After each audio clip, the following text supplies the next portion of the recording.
अम्मा बाद फ़अऊज़ु बिल्लाहि मिनश्शैतानिर्रजीम बिस्मिल्लाहिर्रहमानिर्रहीम।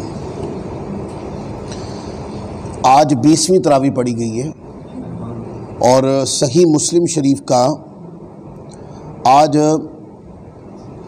हम अगली किताब शुरू कर रहे हैं, किताब सिफ़तिल क़ियामती वल जन्नती वन नारी, कि क़यामत, जन्नत और जहन्नम का तज़किरा।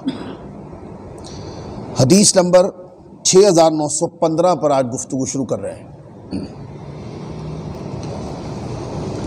हज़रत अबू हुरैरा रज़ियल्लाहु ताला अन्हु रिवायत करते हैं कि नबी करीम रऊफ़ुर रहीम सल्लल्लाहु अलैहि वसल्लम ने इरशाद फरमाया कि क़यामत के दिन एक बहुत मोटा आदमी आएगा और अल्लाह ताला की बारगाह में उसकी कदर व कीमत मच्छर के पर जितनी भी नहीं होगी।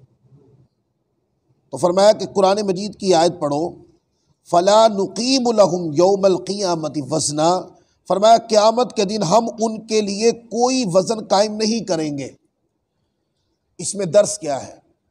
दर्स में देख है, ये जो बंदे का जो मोटापन होता है ना, यानी सेहत जो होती है, मोटापन जो होता है, ये दुनियावी ख्वाहिशात की तकमील का एक उन्वान होता है कि दुनिया में सिर्फ खाने पे तवज्जो दी है, कमा लिया, खा लिया, मौज मस्तियाँ की। तो फरमाया कि क़यामत वाले दिन ये जो मुचर्रब जिस्म है, ये ऐसे लफ्ज़ अरबी में इस्तेमाल तो नहीं होता, वैसे ही मैंने बोल दिया, यानी ऐसा चर्बी वाला जिस्म या ऐसा खाता पीता और मोटा ताज़ा हट्टा कट्टा जिस्म जो है, ये जिस्म तो अल्लाह की बारगाह में कोई मुकाम नहीं रखता। वो मोटा ताज़ा बंदा अल्लाह की बारगाह में आएगा तो उसके मोटेपन का तो कुछ भी, एक मच्छर के पर जितनी भी हैसियत नहीं होगी उसके मोटेपन। क्यों? अल्लाह की बारगाह में ये जो सेहत है ना, इसका अजर नहीं मिलना। ये सेहत क्या अल्लाह की फर्मा बरदारी में इस्तेमाल की है कि नहीं, इसका अजर मिलना है। कि क्या इस बंदे ने खून पसीना अल्लाह तबारक व ताला अज़्ज़ व जल की रज़ा के लिए बहाया है, या फिर दुनियावी नेमतों में या दुनियावी ख्वाहिशात की तकमील में ही लगा रहा है। तो लिहाजा ज़िंदगी जो है अल्लाह तबारक व ताला अज़्ज़ व जल ने जो अता फ़रमाई है, ये ज़िंदगी अल्लाह रब्बुल इज़्ज़त ने आखिरत की तैयारी के लिए दी है। वमा खलक़तुल जिन्न वल इंसा इल्ला लियअबुदून। कल की तरावी में ये आयत पढ़ी गई थी कि अल्लाह रब्बुल इज़्ज़त का इंसान को पैदा करने का मकसद क्या है? मकसद है उसकी इबादत। मकसद दुनिया के अंदर अपने आप को मोटा ताज़ा जिस्म का नहीं बनाना। आप देखिए कई लोग हैं, वो पहलवान बनने के लिए जिंदगी लगा देते, लोगों में बल्ले बल्ले वाह वाह बहुत कुछ हो गया। और भाई लोगों की बल्ले बल्ले ने आपको बचा लेना? लोगों की बल्ले बल्ले ने मतलब आपका अल्लाह की बारगाह में बहुत मुकाम बुलंद कर देना? लोगों की बल्ले बल्ले कुछ भी नहीं है। वो मोमिन कि जिसकी दुनिया में कोई बल्ले बल्ले नहीं करता, पर उसकी तन्हाइयाँ, उसकी इबादत, उसका जिक्र, उसकी तिलावत कुरान अल्लाह को पसंद है, तो कोई तारीफ ना भी करे, अल्लाह की बारगाह में उसकी तारीफ होना ये काफ़ी है उसके लिए, ये उसके लिए काफ़ी है। लिहाजा अपनी ज़िंदगी को इन फजूल कामों में मत लगाएं। मैंने कई दोस्त ऐसे देखे कि जिन्होंने 15-15 साल अपना जिस्म बनाने में लगा ली और 15 साल नहीं किया तो अल्लाह ताला की इबादत में ताकत इस्तेमाल बिल्कुल नहीं की। जिस्म बना लिया, अब लोगों के अंदर पहलवान मशहूर है, इसकी तो कोई फजीलत नहीं है। आप पहलवान मशहूर हो, चाहे आप टार्जन मशहूर हो, कुछ भी हो, इसका तो कुछ भी नहीं मिलने वाला। एक फूटी कौड़ी नहीं मिलनी इस चीज़ की। ये एक सजदे के मुकाबले में पूरी पहलवानी तोलो तो पहलवानी का कोई मुकाम ही नहीं है। एक सजदे की अजमत ज़्यादा बड़ी। लिहाजा लुबे लुबाब ये है कि अपनी ज़िंदगी को दुनियावी ख्वाहिशात की तकमील पे मत लगाएं। दुनियावी ख्वाहिशात पूरी कभी भी नहीं होनी। कोई बंदा जिसकी दुनियावी ख्वाहिशात पूरी हो गई हो तो आप मुझे भी बता दें कि भाई फ़लाँ बंदा मिला था जी, वो कहता जी मेरी तो दुनिया की सारी ख्वाहिशें पूरी हो गई हैं। कोई बंदा आपको नहीं मिलेगा। मेरी ये पूरी हो जाए जी, मैं बस उसके बाद जो है ना अच्छा नहीं पूरी हो गई, अब मैं चाहता हूं कि मेरी ये भी पूरी हो जाए, वो भी हो गई, अब मैं चाहता हूं कि फलां भी हो। कि जब ख्वाहिशें पलटने लगती हैं तो बंदे की जिंदगी खत्म हो जाती है, उसका आखिरी सांस भी निकल रहा होता तो वो ख्वाहिशों के लिए ही अपनी जो है ना वो जुबान इस्तेमाल कर रहा होता। मेरी फलां, मेरा बैंक बैलेंस, मेरे कोठियां बंगले, मेरा कारोबार, मेरी मार्केटिंग, मेरा बैंक बैलेंस, मेरा फलाना, मेरे दो, मेरा ओहदा, मेरे फलां, इसका कुछ भी नहीं मिलना। तो एक दर्स दिया गया है कि क़यामत वाले दिन एक मोटा ताजा बंदा लाया जाएगा, उसके मोटेपन की अल्लाह की बारगाह में एक मच्छर के पर जितनी हैसियत भी नहीं हो, उनके जिस्म की कोई कीमत नहीं। और जो लेके आया सजदे वो कांगड़ी सा भी हुआ ना तो अल्लाह की बारगाह में उसकी अजमत बड़ी होगी। वो दुबला पतला मोमिन जो होता है ना वो मुचर्रफ जिस्म का नहीं होता। इबादत गुजार मोमिन जो होता है वो मोटा ताज़ा कम होता है, क्योंकि उसने ज़्यादा जोर जो है ना वो अल्लाह की इबादत पे लगाना है। वो दुनिया की नेमतों को सिर्फ ज़रूरत के लिए इस्तेमाल करता है। हाँ, लोगों में बांटता फिरता रहता है, वो लोगों को देता रहता है और ख़ुद अपने आप को पेट भर के नहीं खाता। अगर खाता है तो नॉर्मल ग़िज़ा खाता है ताकि कहीं मेरी इबादत में सुस्ती ना पड़ जाए। उसके लिए बहुत सारी उसकी नीयतें होती। अच्छा जी, फिर इसी में आगे जाकर वो रिवायत है जहाँ पर इमाम मुस्लिम रहमतुल्लाह अलैह ने कुर्बे क़यामत के मामलात को बयान किया है कि क़यामत जब आएगी तो उसके करीब के जो हालात हैं क्या क्या होगा।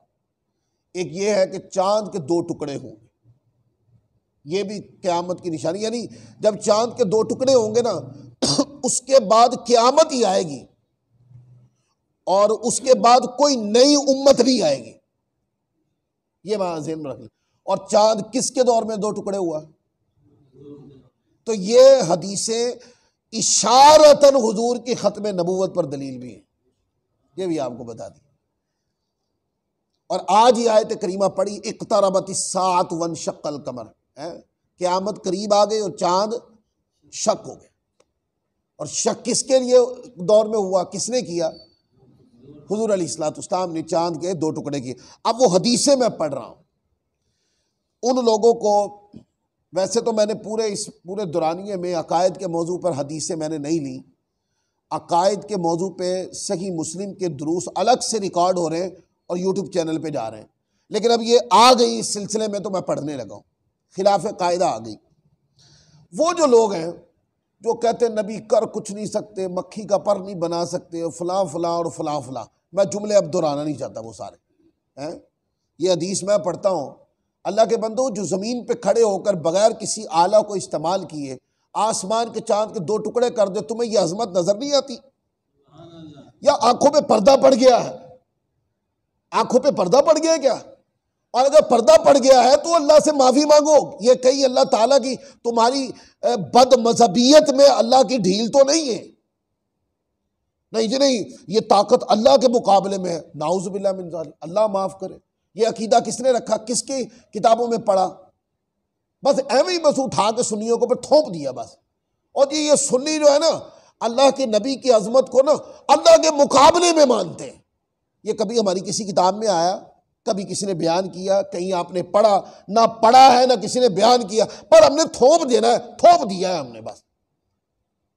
अल्लाह के बंदो, अल्लाह के नबी की जितनी भी अजमतें हैं वो तो अल्लाह की अता से है, वो अल्लाह के मुकाबले में कैसे हो सकती है?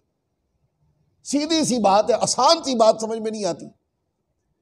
जितनी भी अजमतें हैं आका अलैहिस्सलाम की, यह खुला डुल्ला जुमला बोल रहा हूं, जितनी भी अजमतें वो सारी अजमतें रब्बे कायनात ने अता फरमाई हैं। लिहाजा हुजूर चांद के दो टुकड़े भी करे ना तो ये ताकत अल्लाह के मुकाबले में ही नहीं है जालिमो, ये अल्लाह की अता का ज़हूर है, यह अल्लाह की कुदरत का परतव है, यह अल्लाह ताला की अता करदा जो कुव्वत है ना अल्लाह ताला की, यह उसका ज़हूर है। सीधा सा मसला है जो समझ नहीं आता लोगों। फिर हमारे सीधे साधे सुन्नियों को वर्गलाने शुरू कर देते हैं और जब कहते आओ हमारे साथ आके बैठो आपको समझाएं, तो नहीं, तुम्हारे साथ नहीं बैठना, पर तुम्हारे लोगों को वर्गलाने से बाज भी नहीं आना। और पता नहीं हमारे लोग उनके पास बैठने से क्यों नहीं बाज आते। हदीस सुने, 6942 हदीस है, बराह रास्त पढ़ रहा हूँ।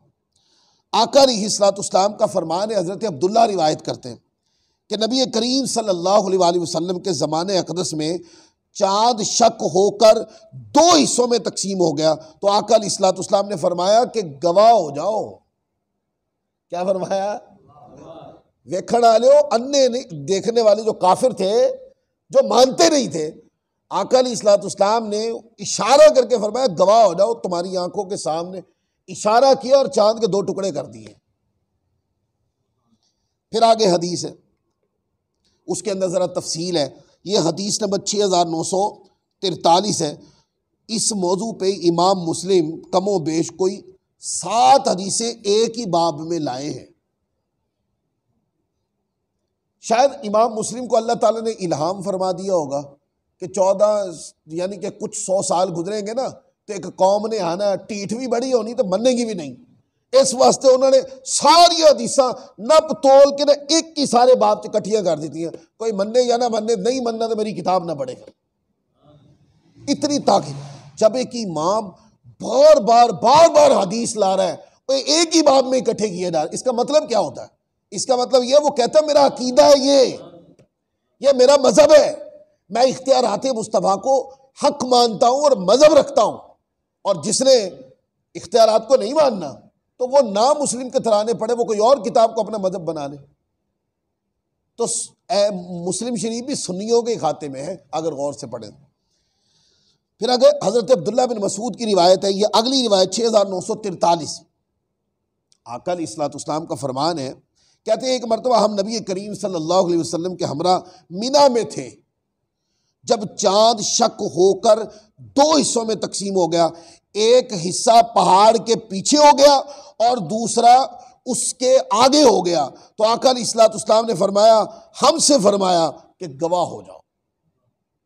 क्योंकि ये वाक़या उस वक्त भी पेश आया था जब सवाल कर लिया काफिरों ने कि आप अल्लाह के नबी हैं, तो चांद के 2 टुकड़े करके दिए। तो फिर हुज़ूर अलैहिस्सलाम ने चांद के 2 टुकड़े करके दिखाए। तो यानी मुख्तलिफ ज़ावियात से रिवायत आती है, तो साहबा रिवायत करते हैं। हज़रत अब्दुल्ला बिन मसूद रज़ियल्लाहु ताला अन्हु की ही रिवायत है, 6944 है। बयान करते हैं आका अलैहिस्सलाम के ज़माने अक़दस में चाँद शक होकर 2 हिस्सों में तकसीम हो गया। उसका एक हिस्सा पहाड़ के अपनी ओर में कर लिया और दूसरा हिस्सा पहाड़ के ऊपर था। आका अलैहिस्सलाम ने दुआ की, ऐ अल्लाह तू गवाह रहना। अल्फाज जिन हो गए, अल्लाह तू गवाह रहना। और फिर इस रिवायत को हज़रत अब्दुल्ला बिन मसूद ने रिवायत किया और हज़रत अनस इब्न मालिक ने भी इसको रिवायत की। अनस इब्न मालिक बयान करते हैं कि अहले मक्का ने आका अलैहिस्सलाम से फरमाइश की कि आप इन्हें कोई मोअज़ा दिखाएं। तो आपने इन्हें 2 मरतबा चांद का 2 टुकड़े होना दिखाया, 2 बार दिखाया। यानी ऐन मुमकिन है कि चांद एक बार शक हुआ हो, लेकिन हुज़ूर अलैहिस्सलाम ने एक बार दिखाया, फिर कहा फिर दूसरी बार भी देख लो। ऐसा ना कहना कि पता नहीं चले, ऐसे ही ना, यानी कि उन अहले मक्का से कहा कि इसको अच्छी तरीके से देख लो। तो अब देखें हदीस नंबर 6942 में भी यही मजमून, 6943 में, 6944 में, 6945 में, 6946 में, 6947 में, 6948 में, ये सारी हदीसें जो है ना सिर्फ इमाम मुस्लिम इस बात में लाए हैं कि चांद 2 टुकड़े हुआ, चांद 2 टुकड़े हुआ, चांद 2 टुकड़े हुआ। आका अलैहिस्सलाम ने जमीन पे खड़े होकर बगैर किसी आले के हुक्म दिया, बस चांद के 2 टुकड़े। ये ताकत किसकी दी हुई है? अल्लाह की। ये ताकत किसकी दी हुई है? बस सुन्नी का मजहब यह है कि ये सारी अजमत अल्लाह की दी हुई है, और जो लोग नहीं मानते उनके हिस्से में ये शानों को मानना आया ही नहीं। वो अपने मर्ज का इलाज करवाएं बस। जिस दिन उनके मर्ज का इलाज हो जाएगा इंशाअल्लाह अज़्ज़ा वजल, उस दिन वो भी तस्लीम करना शुरू कर देंगे। आज की आखिरी हदीस, इस पर हम ख़त्म कर देंगे। यह हदीस नंबर 6960 है, बाब नंबर 1000 पूरा। कहते हैं मोमिन को उसकी नेकियों का बदला दुनिया और आखिरत दोनों में मिलेगा, और काफिर की नेकियों का बदला दुनिया में ही मिल जाएगा। यानी काफिर ने कोई अच्छा काम किया है ना, ठीक है, वो सवाब तो नहीं उसको मिलता लेकिन अच्छे काम का बदला उसको दुनिया में ही कोई ना कोई अच्छी चीज़ मिल जाती है, यानी दुनिया में कोई उसको सहूलत मिल जाती है। लेकिन मोमिन जब दुनिया में अच्छा काम करता है तो उसको दुनिया में भी अच्छी चीज़ मिलती है और आखिरत का अजर भी है, यानी दुनिया का अजर भी है और आखिरत का अजर भी।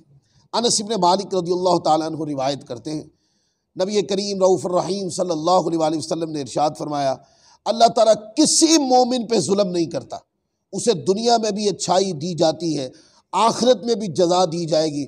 लेकिन काफिर दुनिया में जो नेकी यानी अच्छा काम करता है, बाएतबार अखलाक के, बाएतबार लोगों में सहूलत के, जो नेकियां काफिर दुनिया में जो नेकियां अल्लाह की रज़ा के लिए करता है उसका सिला दुनिया में मिल जाता है, और जब वो आखिरत में पहुंचेगा तो उसकी कोई ऐसी नेकी नहीं होगी जिसकी जज़ा दी जाएगी। मतलब जैसे यहूदी लोग हैं, वो अल्लाह को एक मानते, ठीक है, उनकी एक बहुत बड़ी कम्युनिटी है जो आज भी अल्लाह को एक मानती, पर वो काफिर इस वजह से है कि वो हुजूर की रिसालत को नहीं मानते।